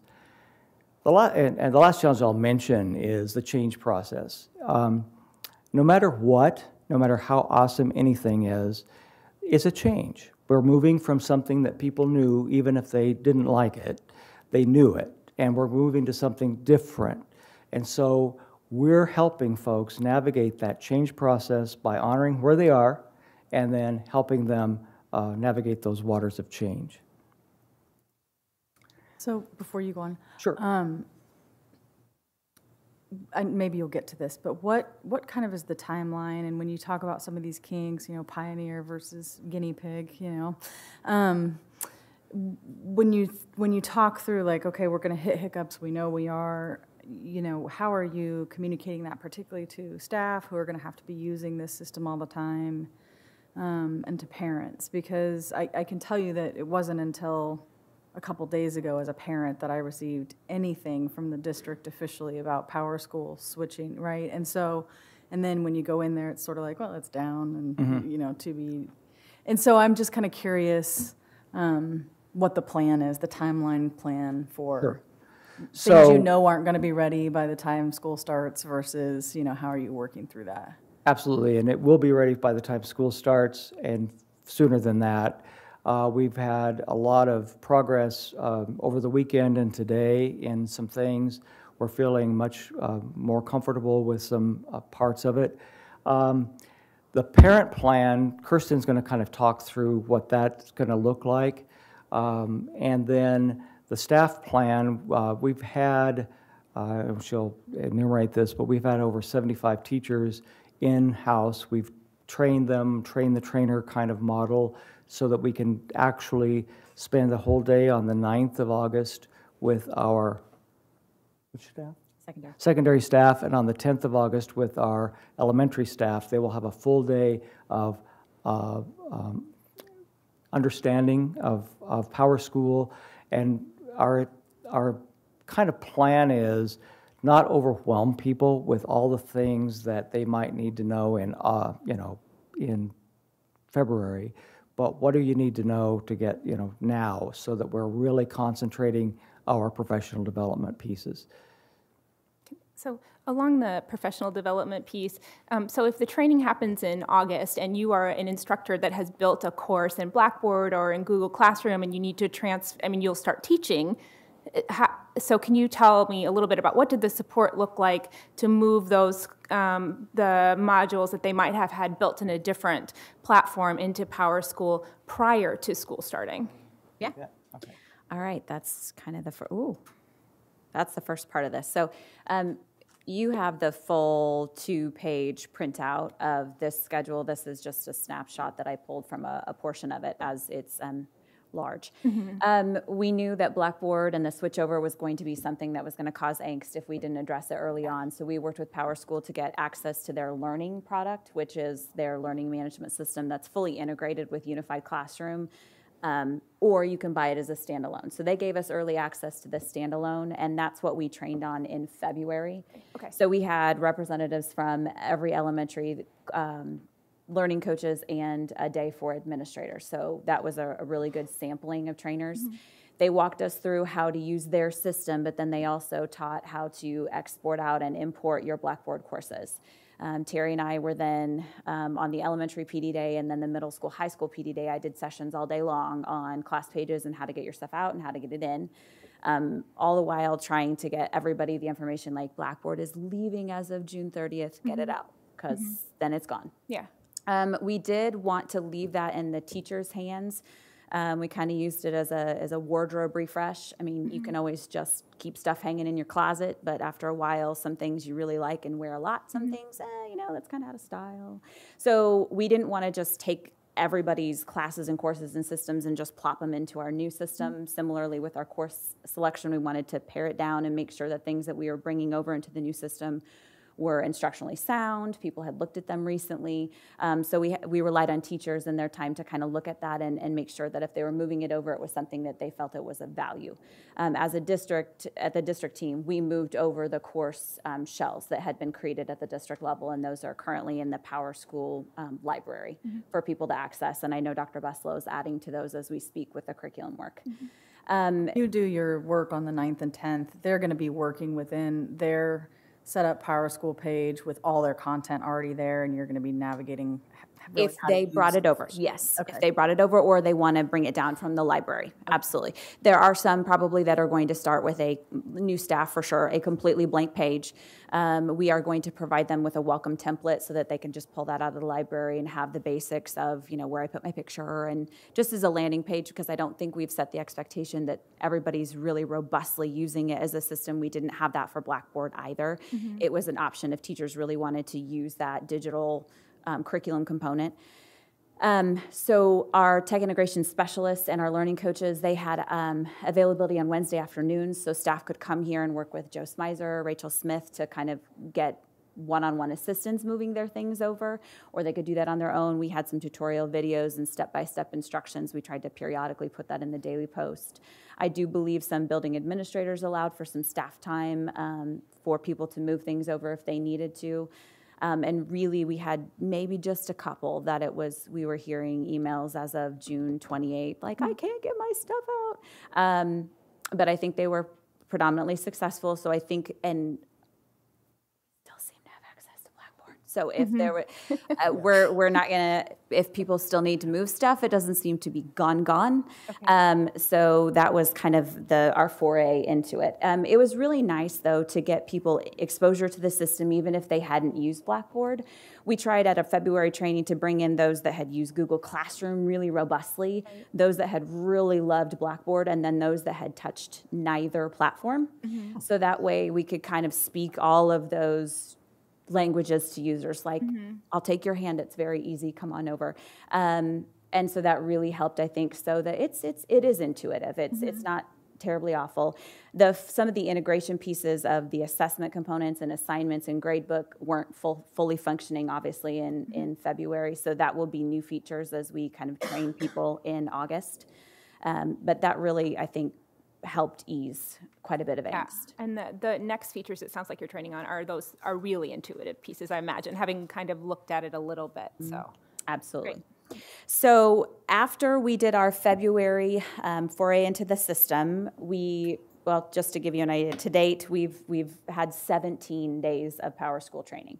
That's been on the registration module, the Unified Classroom, the Student Information System, the Special Programs module. So as you can imagine, we've got people doing things fast and furiously here at the district office for the different users. We asked for staff, Blackboard, geez. Power School had mentioned that obviously with the amount of staff that we need to get trained and exposure to the system, that about the only way to do it is trainer of trainers. So we queried early on for an advanced group set of trainers. Terry mentioned the 75. We knew that basic numbers, you need to divide the 1,000 in rooms of 30, and that's how many trainers we needed. Thankfully, that was about the amount of people who said, hey, I'm willing to give up some of my summertime to do this. So we had 2 sets of trainings in June, and then another set here last week in July on the unified classroom, and that's why you'll see the Power School Advanced group. We have not billed them as experts. They just received their training in advance. So we didn't want them to be the know-alls, but they're slightly out ahead of the curve trying to help. We then brought subsets of those advanced groups, middle and secondary, in to develop the training that staff will go to and that the pairs will use to train staff. So while elementary are building PD on August the 9th, secondary will be at LHS in their rooms doing their turnaround training on Power School, and then they flip-flop. So secondary is then in their buildings doing building PD, and elementary will be at Quail Run doing their kind of turnaround trainer of trainers on Power School. We've worked with the trainers, what is it, today and then tomorrow, to give them an opportunity to meet together. Our system isn't fully live, so we'll probably bring them in an additional time so that they can play in our actual system. They've been in sandboxes, and as you can imagine, it's really helpful to see the system, but it's not our system, so some of the gradebook things for elementary are A, B, C, D, E, F in the sandbox, and ours obviously don't match that. So there was some of that confusion, so we want them to be in our actual system when they get training and when they are trainers. So we'll bring them back in. The other thing is that we wanted to pay special attention, obviously, to our classified staff. As you can imagine, there's lots of different ways that the different roles use the student information system. So Susan Fowler's done a fantastic job in trying to think through the various user groups and who best and how best to get them the information they need specific to how they use it. You'll notice that our elementary admin assistants are coming in at a different time than our middle school admin assistants, just because their scheduling and the way they do all that is quite a bit different. So we've really tried to tailor it to the users as they're needing to use the system. On July 19th, we brought in secondary counselors, registrars, and what? A couple of assistant principals, I think mental health professionals at some of the middles. They have kind of fun job titles that do a lot of the scheduling that we mentioned. They sat through a morning webinar, and again, their feedback was, oh, okay, it is. That makes sense. It's a new system, and obviously adding classes and dropping classes is different than it was in Skyward, but they seem to think, oh, that's not too shabby. So that was the 19th. So they will be poised as soon as they're back on duty to be able to make those schedule changes. But again, right now they don't have a system that's fully live. They just have the ported over version. So when we go live, they'll be able to make those adjustments and things in the system, and they'll have had training ahead of time to be able to do that. The one other thing to keep in mind is, I think Terry mentioned, I think in October, we are looking the Power Scheduler training in the actual Power Scheduler making of the master course is actually a 4-day training from Power School. So we're working on getting that scheduled so that administrators can get that on their calendar, so that as they are looking forward to next year's enrollment, that they'll have a lot of time to get that developed and feel very confident and comfortable with it before they launch it into the next school year. So I have a question. With all of the intense, seems like there's a lot of training behind it. How do we plan to address student teachers and substitute teachers accessing Power School? We have access to PowerSource, and we can enroll anybody in PowerSource. If you remember, years back, we adopted Atomic Learning, and it was basically kind of a repository. It's kind of like a better curated version of YouTube.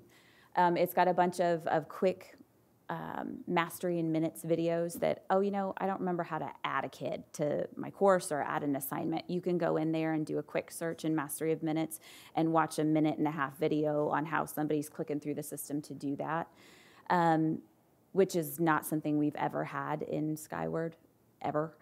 There's user reports in there that nobody could quite figure out where they were. So that alone has helped our secondary staff, our secondary counselors went through that as an introduction to the student information system. They did the distance learning courses, which are more of an hour type course.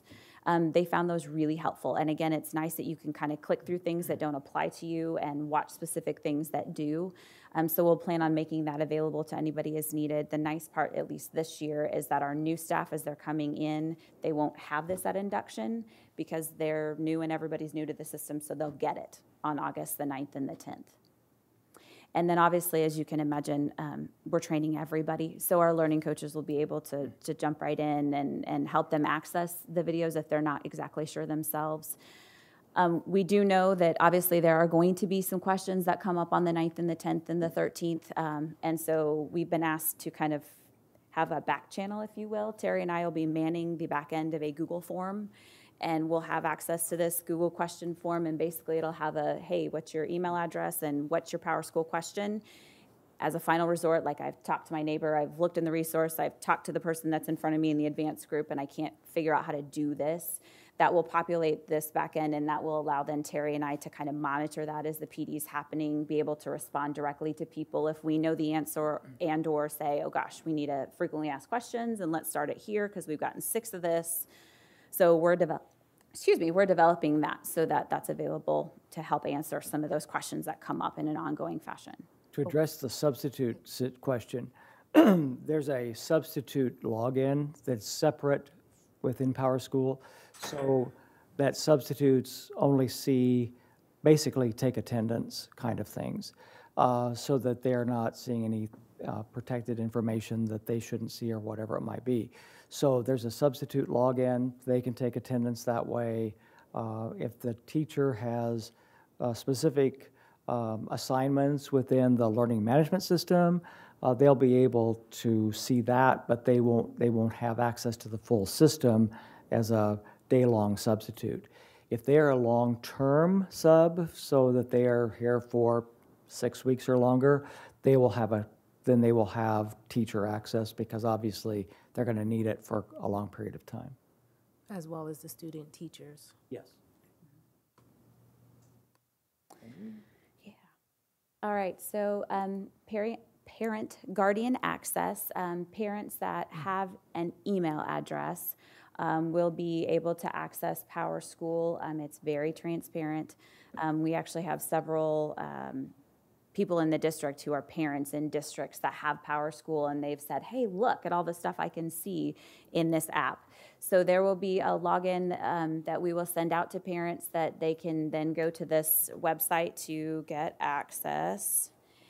And this is kind of a quick view of what they see. So one of the challenges we mentioned are kind of the ongoing system just hiccups. You'll notice that locker information is in there 3 times on the left-hand navigation bar. That won't be the case, hopefully, in our live system. But if it is, it's one of those things we're actively trying to fix, and we've got to tick it into PowerSchool, like, hey, we just need the one. But the very first tab that you'll see on there is grades and attendance. It has a nice bar at the bottom of last week, this week, absences. It's cumulative that you can see it over time. For a parent who has multiples like I do, the system will generate a letter that gives the parent the login credentials that they'll need for their student. But then in a separate mailing, they'll get the password for that account. So that information won't be on just one sheet of paper. It will be in separate. That way, we kind of have it as protected as we can. The nice part is, and I've already trial run it, I was able to log in with one of my students, and then there's a quick just add tab if you have more children that you need to add, and you can set your relationship to them. So I'm sure I probably could have added if I was guardian and mother to some, and you can add all that in the system. So that's very nice, and you don't have to have 18 different logins for all of the people that you're trying to manage. We are not live yet with the parent portal, so that's important to remember. We are giving information to principals at their back-to-school administrator meeting on the July 30th that will have the parent information that is still being currently penned, so that parents have it, administrators have it, and it's ready to go by then. Our plan is to go live with the parent portal on August the 6th. So that is our plan then.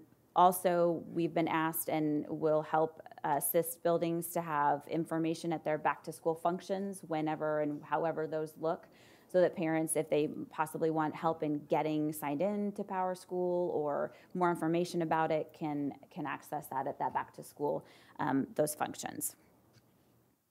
And then the next view is meeting attendance history.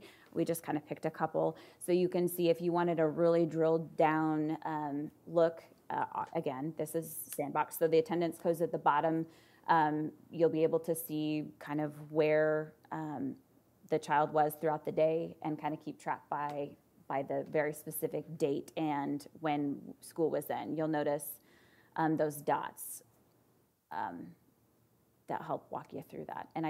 And I know you can customize alerts in the parent portal, so you can set it to email you weekly, you can set it to email you daily. There's lots of different things and functions in that system. If you were a middle school or a high school parent, under the courses, you would see every course that the student took, and then you'd be able to track the history of attendance. All right, so what happens now or next? What happens now? So we've loaded we've activated 1819 to us. We haven't just released it to the public yet, but we will, because we're testing it right now to make sure that everything's behaving correctly, making sure that everybody has appropriate access to the system based upon their role. As you can imagine, we have a lot of different roles, from administrative assistant all the way up to the superintendent. So we have to make sure that everybody has the appropriate access. We will plan to have ongoing refreshers and deeper dive training throughout the school year. One time on August 9th or 10th is not going to sustain, right? I'll remember that about as long as until I have my first issue in my classroom. So we'll keep coming back to this through our professional development days, et cetera. We were going to continue to refresh their understanding and keep moving this forward. We have a communication plan. We are working with Julie again to make sure that we have a robust, easy to understand, clearly stated communication plan for staff, parents, and students. And then we will have continuous training for all end user groups. So it takes a village. It actually takes more than a village. This awesome USD 497 Power School team that we've got going, besides Kirsten and me, I want to just name some folks. Kevin Harrell provides executive leadership of the project. Susan Fowler from HR is our coordinator of all aspects of implementation and actually is the part of my brain that I don't have. She is highly organized and just really beats me up, which is awesome. Sherry Fowler, who's in IT and TNL and deals with applications and integrations. Paul Dawson, who is our student information specialist. He's dealing with moving Skyward things to Power School. Lanny Lederer in IT, business analyst. He's integrating all of our systems and works day and night. He was emailing me at 12:45 this morning. And so, I mean, it's an awesome team. We meet every Friday. We are hard on this project. And some essential people that we call upon for expertise and inputs all the time. Kathy Johnson, Pam Fraley, Pam Wiggins in the Business and Finance Office, Paula Murish in Food Service, Julie Boyle. Without Julie Boyle, we wouldn't communicate anything. Jeannie Williams in our Enrollment Center. And then our principal leaders, Joni Appleman, Steve Heffernan, Brad Kempf, Amy McInerney, and Mike Norris, who meet with us on Fridays and also give us that principal view of setup pieces. And we couldn't have done any of this without the amazing teachers who volunteered time and talent, who've really given their all to do this trainer of trainers stuff and providing us a lot of essential feedbacks along the way. So we are on the road. We will come back to you in the fall or when school is rolling and give you a further update. And so meanwhile, this is kind of where we are. Any questions we haven't answered? In terms of training for parents, How will that happen if parents have questions, or will there be opportunities like at the back to school nights to sit through this is how you use PowerSchool? We are relying, obviously that can be a question that we ask building principals on the 30th. We're not exactly sure how all of them do their back to school activities, but if they do, or there would be an opportunity for any of us to help and sit and do that, we're absolutely going to be right there. Okay. I think at the site council meeting at LHS, one of the requested items was quick videos that I could watch at home on just how to do this. So we'll make sure that we have those available to those parents who either aren't going to come or would just prefer to have that method. We've seen, there's some canned videos in the system, but Julie and I were talking today, it's going to probably be much more powerful if we make our own that shows exactly how they access it. We'll do screenshots of our own system and do voiceovers, because I think sometimes you watch a video, then it's somebody else's school and you don't relate to it, but if we can, we'll capture our own, and I think it'll be more powerful and much more easily understood. Any other questions? Yeah, and I think I know the answer to this, and this is, a phenomenal system. I assume that everything that's on Skyward now will be rolled over, so there's nothing that I could see now about my kid in Skyward that I won't be able to see in the new system. Correct. As far as our planning for this, that is correct. Yeah, you shouldn't lose access to something. If your student can't go in and turn off your access to their grades, as an example. So you would not lose access to anything. So if I'm feeling nostalgic and want to look at my kid's third grade report card, it'll be there. So we're moving, great question. We're moving 3 years of data to the new system, but we are archiving all the old data. So you would be able to request the access to your student's third grade report card, but we can only move 3 years, or else we build a... So I need to go make a copy of it now? Yes. That's what you're saying. Okay. Awesome idea. It was an awesome year. What can I say? Any other questions? Thank you all so much. Thank you so much. I just want to definitely commend the team for the work that they've been doing on PowerSchool. Most districts just rolled out just PowerSchool alone, maybe over 18 months, and we're rolling out this and some additional components of this in an 8-month period. So definitely want to thank the team for working on this. And when I came in, I had some concerns about it, and we came together, and I asked Kevin, I said, where are the PowerSchool people in this? And they came last week to help us with this. But it's a very easy system to navigate. Students will be able to see their grades, and that's the powerful piece in it, when they're able to see where they are relative to their academic standings, and that's what we want them to do, to frequently check that. I will tell you, it's awesome to get an alert or to log in and see, hey, my child missed third period, and I can text them and say, hey, where are you? You're supposed to be in class, and it gives you alerts when the grades are updated in the grade book as well. So I think you'll be pleased with this product, and again, thank you for your work on this. Thank you. Okay. Move to adjourn. Second. Aye.